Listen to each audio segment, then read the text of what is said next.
Bonjour à tous, voilà, on est dans le deuxième jour du jeûne et prière et donc, comme vous le savez, la thématique c'est autour du fruit de l'esprit et aujourd'hui, moi, je vais vous parler de la joie. Je me suis dit, bah, pour commencer, pourquoi pas tout simplement vous donner une définition de la joie, de ce qu'est la joie. Alors, en cherchant, j'ai trouvé émotion agréable et profonde, sentiment exaltant ressenti par toute la conscience.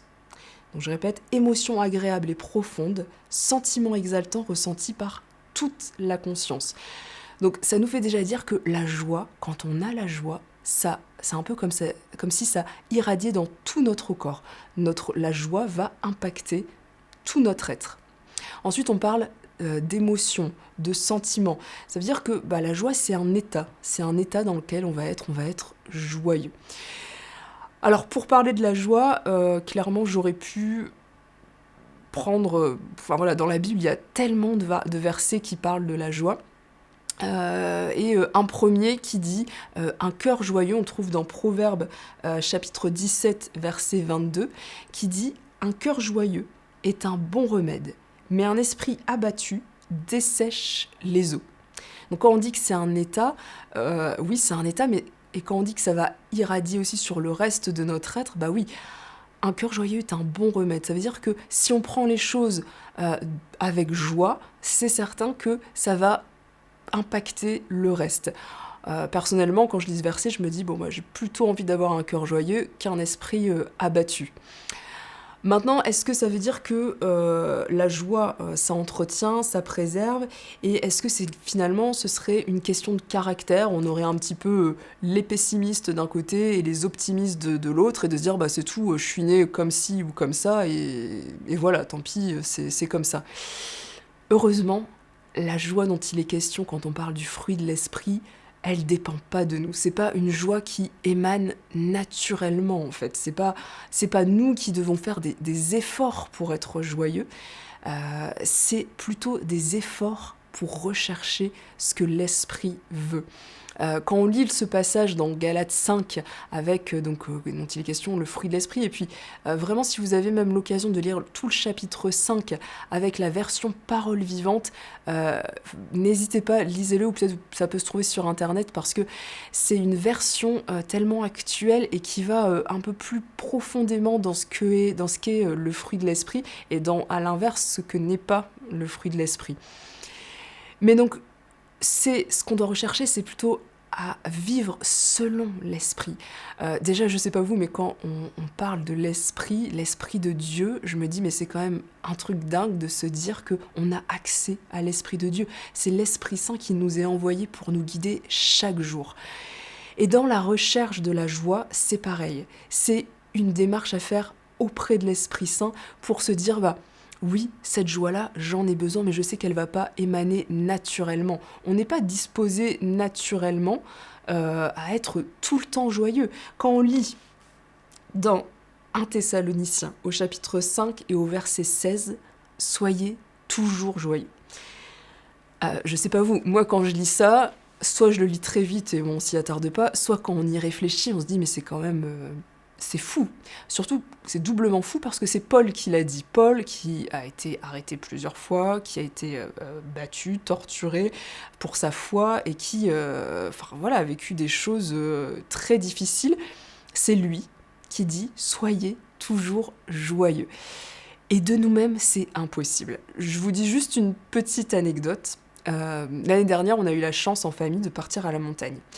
On se dit, bah tiens, aujourd'hui on va faire une randonnée en raquette pour profiter de la nature. Et donc on se met en route, on prévoit le pique-nique, et là vraiment on est reconnaissant et on a de la joie à être à trois. Donc il y avait Aurélien, moi-même et Zoé. Zoé qui était dans une luge, voilà, et puis vraiment on voit cette nature avec la neige, la beauté de tout ça, et vraiment on se sentait béni de pouvoir vivre ça. Et puis à un moment donné, Zoé en avait marre, même si elle se faisait tirer dans la luge, elle en avait marre. Et puis en l'espace de quelques secondes, vraiment revirement de la situation, Zoé pleure, elle râle, évidemment veut faire pipi, mais elle veut pas enlever la combinaison, enfin bon bref, je vous passe les détails. Et puis en tant que parent, il y a un moment donné où on s'énerve et où on a juste envie d'une chose, c'était d'arriver d'arriver, tout simplement, d'être à l'arrivée, se dire « Ah ok, c'est bon, on passe à autre chose, c'est terminé ». Tout ça pour dire que de nous-mêmes, passer d'un état de joie à un autre, qui n'est pas de la joie, c'est très facile, c'est très très facile. Et même en ayant une prédisposition à être joyeux, rechercher la joie selon l'esprit, la joie en tout temps et en toutes circonstances, c'est totalement surnaturel et on a clairement besoin de l'aide du Saint-Esprit. Et pour terminer cette petite méditation matinale, je voulais parler du verset qu'on trouve dans Néhémie au chapitre 8 et au verset 10. On parle souvent de ce verset, moi quand j'étais petite on me l'a offert en poster, en signaux, voilà, plein de choses. Où c'est la joie de l'Éternel est ta force, la joie de l'Éternel est votre force, la joie de l'Éternel est notre force. On l'entend un petit peu très souvent et en fait je me suis rendu compte que ce verset, je m'en suis rendu compte il y a quelques mois en arrière que je l'avais jamais vraiment compris. J'entendais joie, j'entendais force, mais je zappais l'essentiel, c'est-à-dire la joie de l'Éternel. La joie de l'Éternel est ta force.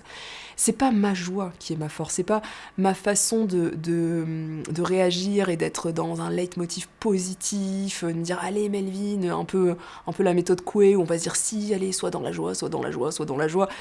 Non, ça fonctionne pas. Mais encore une fois, si on recherche l'Esprit de Dieu, si on admet qu'il peut diriger notre conduite, et ça c'est dans Galates, c'est écrit, l'Esprit c'est la source de notre vie, c'est la source de la vie, alors laissons-le diriger notre conduite.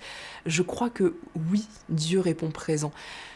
Combien de fois je vois la différence quand le matin j'ai pris un temps avec Dieu, où j'ai pris un temps à lire la Bible, même si c'est court, parce que des fois il y a 10 000 choses à faire, mais de remettre ma journée et de ne pas le faire.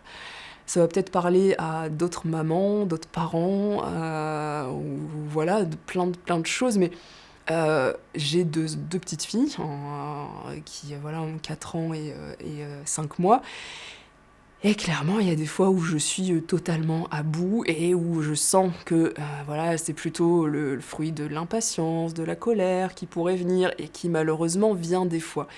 Mais oui, je vois la différence quand j'ai commencé ma journée avec Dieu parce que je me dis ok Seigneur, aide-moi là, tu vois, j'ai juste envie d'éclater de colère où j'ai plus de patience et j'ai besoin de toi et je sens la différence et c'est ça en fait, vivre par l'esprit, c'est pas quelque chose qu'on peut pas atteindre, c'est tellement concret au quotidien. Moi j'hésite pas à faire cette prière dès que je sens qu'il y a des choses qui montent en moi et qui sont pas le fruit de l'esprit, à me dire fais cette prière là dans ce sens et tu verras une réelle différence. Et je veux vraiment vous inviter à rechercher cette joie de l'esprit, que cette journée, même si les circonstances sont mauvaises, à se dire je veux la joie de l'Éternel. Et juste pour conclure, le contexte du verset dans Néhémie, c'est quand même le peuple d'Israël qui avait été déporté, qui revenait, qui avait reconstruit la muraille, et à la lecture de la loi de l'Éternel, en fait, ils étaient affligés, ils étaient tristes. Et le début du verset, en fait, c'est « Ne vous affligez pas, car la joie de l'Éternel est votre force. Ne soyez pas tristes. » Il y a une autre version qui dit « Ne soyez pas tristes, car c'est la joie de l'Éternel qui fait votre force. » Et voilà, oui, il peut y avoir des sujets de tristesse et il y a des moments pour le deuil, etc. Mais il y a aussi le fait de savoir que la joie de l'Éternel est ma force. Et je vous souhaite que la joie de l'Éternel soit votre force. Et je vous souhaite aussi de vivre en famille ces temps de jeûne et prière. Non pas de faire jeûner les enfants, mais parlez-leur de ce que vous faites, parlons-leur de ce qu'on fait et de pourquoi on le fait, parce que on croit aussi que ce qui est semé petit, oui, ça va porter aussi du fruit étant adulte. Moi, j'ai pas peur de dire à mes filles, à ma fille qui est en âge de comprendre, de dire moi aussi j'ai besoin de Jésus au quotidien parce que là j'ai manqué de patience, et de demander pardon et de cultiver une atmosphère de joie. Je vous souhaite une bonne journée dans la joie de l'Éternel.